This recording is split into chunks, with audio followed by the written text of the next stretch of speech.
नमस्कार मंडळी. आतापर्यंत मुंबईत कधी नव्हे ते घडलेलं आहे. गणपती उत्सव हा मुंबईतला सगळ्यात मोठा उत्सव आणि अगदी 92-93च्या दंगलीतही गणपती उत्सवात कुठेही धिंगाणा किंवा अराजकता माजवण्याचं धाडस जिहादी मुस्लिमांना झालं नाही.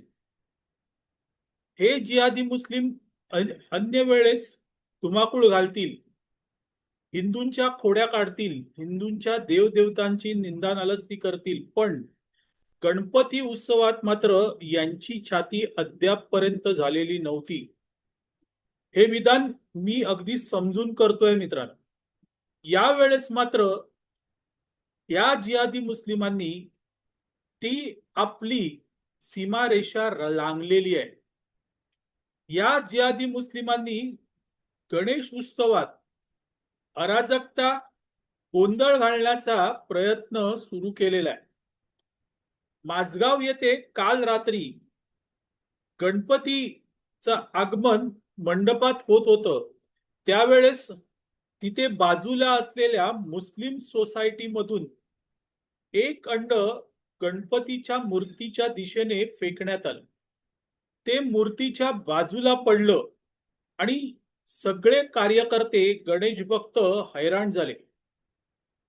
ते सगळे तिथे उभे राहिले आणि त्यांनी घोषणा द्यायला सुरुवात केली. त्याबरोबर अजून 2 अंडी तिथे टाकण्यात आली. या जिहादी मुस्लिमांची हिंमत कुठपर्यंत वाढलेली आहे बघा. आणि त्यानंतर मुंबईतले सगळे जे जे हिंदू प्रेमी आहेत, म्हणजे विश्व हिंदू परिषद, बजरंग दल, गणेशोत्सव समन्वय समिती आणि गणेश भक्त तिथे गोळा झाले. त्यांनी प्रचंड निदर्शनं केली, पण पोलीस मात्र FIR दाखल करून घ्यायला तयार नाही. तिकडचे DCP जयंत मीना यांनी तर या हिंदूंनाच धमकी दिली की तुमच्यावर FIR करू, तुमच्यावर FIR दाखल करू, कारण तुम्ही परवानगी कसली घेतली आहेत आणि घोषणा कसल्या देताय. हे सगळं काल झालं, पण सरते शेवटी राज्यात हिंदुत्ववादी सरकार आहे, भाजपचं सरकार आहे आणि त्यामुळे पोलिसांना FIR दाखल करून घ्यावाच लागला. त्यानंतर हा हिंदूंचा जमाव पांगला. पण हे का झालं, हा प्रश्न आता अत्यंत महत्वाचा आहे. पण तुम्हाला आठवत असेल, एक एक दीड महिन्यापूर्वी एक मुस्लिम धर्मगुरू, त्याने त्याची मुलाखत सोशल मीडियावर प्रसिद्ध झाली होती आणि त्यात तो म्हणतोय की मी संपूर्ण भारतभर फिरलेलो आहे आणि हिंदू आता एकसंध राहिलेला नाही, तो जाती जातीत विभागला जातोय, असं त्याचं विधान होतं. हे कोण बोलतोय? मुस्लिम धर्मगुरू बोलतोय. इकडे सगळी मेक आहे मित्रांनो. मुंबईचा गणेशोत्सव हा जगप्रसिद्ध गणेशोत्सव आहे आणि या गणेशोत्सवाला गालबोट लावण्याचं धाडस हे कुठल्याही जिहादी मुस्लिमाला झालेलं नव्हतं. इतकंच काय मित्रांनो, तर मुंबईत अनेक गँग्स होत्या आणि त्यात हिंदू मुस्लिम अशाही गँग्स होत्या, पण त्यांनाही कधी हे धाडस करता आलेलं नाही की गणेशोत्सवाला गाळबोट लावता येईल.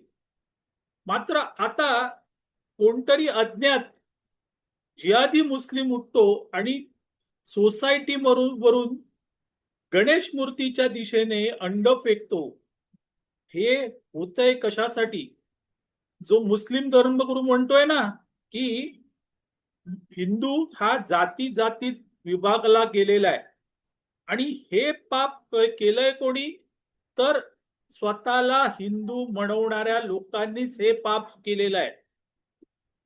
मुंबईत म्हणजे आमची, मुंबई म्हणजे ठाकरे ब्रँडची, असे सांगणारे ठाकरे ब्रँड जेव्हा आमचं हिंदुत्व वेगळं आहे असं म्हणतात आणि त्यांच्या सभांना टोपीवाल्यांची गर्दी जमते, तेव्हा या जिहादी मुस्लिमांचा आत्मविश्वास वाढत असतो मित्रांनो. हेच लोक ज्या वेळेस गणेशोत्सवाच्या शुभेच्छा देत नाहीत पण ईदच्या मात्र शुभेच्छा देतात, त्यावेळेस या जिहादी मुस्लिमांचा आत्मविश्वास वाढतो. कोणतरी झुरळ उठतं आणि तरुणाईला भटकवतं, शिवाजी पार्क मध्ये गोळा करतं आणि ही तरुणाई ही पुन्हा धर्मात पाठवण्याचा प्रयत्न केली जाते. सनातन धर्माला इच्छेत शिवेगाळ केली जाते.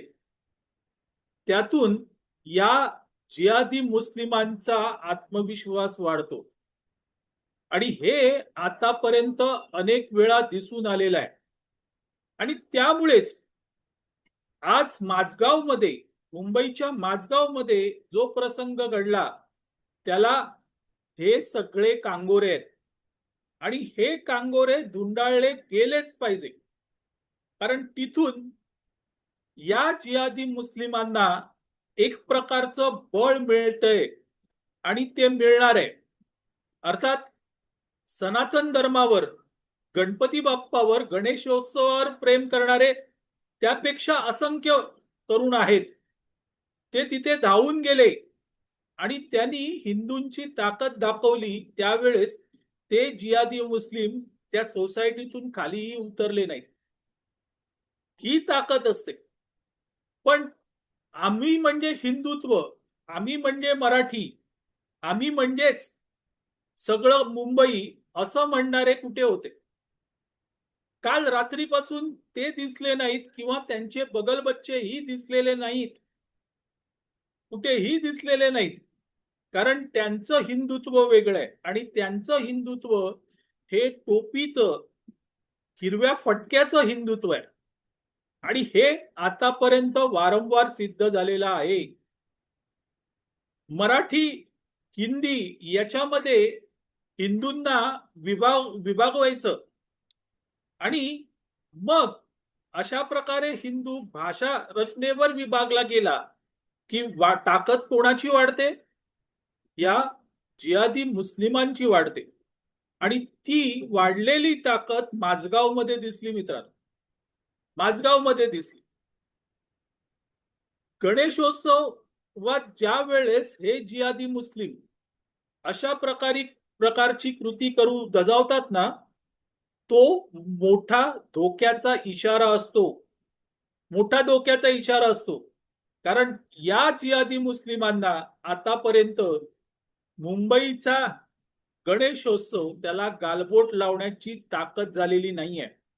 कारण त्यांना कळतं, लाखोंच्या संख्येने रस्त्यावर उतरलेली तरुणाई ज्या वेळेस अशा याला त्याच्या विरोधात जाईल तेव्हा आपली काय हालत होईल ती जिहादी मुस्लिमांना कळतंय. पण आता मात्र ते हे धाडस करावं दजावतायत का?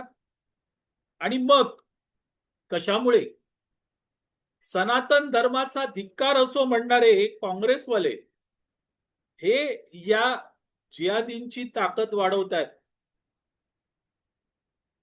हिंदू म्हणजे शेंडी दानव नाही म्हणणारे हे या जिहादी मुस्लिमांची ताकद वाढवत आहेत आणि ते हिंदूंसाठी फार भयानक आहे.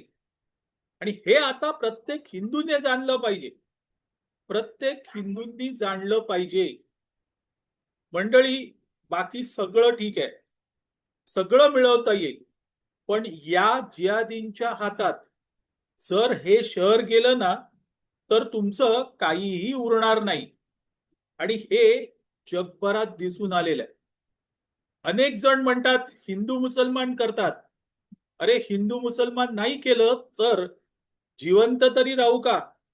आपल्या मुलीबाळी या आपल्या घरात तरी राहतील का? सुरक्षित राहतील का? म्हणून हा प्रश्न महत्वाचा असतो. आणि या सेक्युलरांचा, झुरळांचा तिथेच हिंदूंच्या खच्चीकरणाचा डाव आहे. आणि एकदा का हिंदूंचं खच्चीकरण झालं की मग माझगाव सारखे प्रसंग मुंबईत अनेक ठिकाणी घडू शकतात, हे लक्षात ठेवा. हे लक्षात ठेवा मित्रांनो, तुमचा देवधर्म हा धोक्यात येऊ शकतो, जो माझगाव मध्ये झालेला आहे. विचार करा. विचार करा की हिंदूंचा शत्रू कोण आहे. आमचं हिंदुत्व वेगळं म्हणणारे खऱ्या अर्थाने हिंदूंचे शत्रू आहेत. त्यांना वेळीच ओळखा. मंडळी, तुर्तास इथे थांबतो. मी आबा माळकर आपली रजा घेतो. आपल्याला हा व्हिडिओ आवडला तर लाईक करा, शेअर करा, लक्षवेधला सबस्क्राईब करा. धन्यवाद.